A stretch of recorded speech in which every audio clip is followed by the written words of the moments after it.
Nasema sio kwamba dua tunazoziomba kwa Mwenyezi Mungu kwamba hazifiki au kwamba Mwenyezi Mungu kuzijibu dua zetu. Sio kwamba vile tunavyoviomba kwa Mwenyezi Mungu hana uwezo wa kutupa. Lakini tunatakiwa tutambue kuna wakati Mwenyezi Mungu anatunyima ili tuendelee kuwa salama. Maana sio kile unachokiomba kwamba kina kheri na wewe.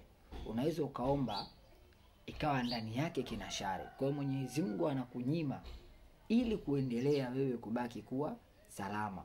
Na sio kwamba kuna wengine wanapoomba wanapewa kwamba Mwenyezi Mungu ya zaidi, hapana. Bali pia Mwenyezi Mungu anatambua kuwanyima kwake kunaweza kukampa madhara zaidi. Hivyo unapoomba elewa ya kwamba dua zinasikilikana, lakini unanyimwa ili uendelee kuwa salama.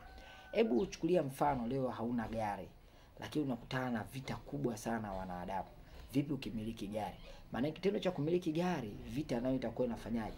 Inaongezeka. Kwa hiyo kuna wakati ili ubaki kuwa salama, haupaswi kuchukia, ila kila hatua, kila kadirio unapaswa kushukuru, maana Mungu ana makusudio yake.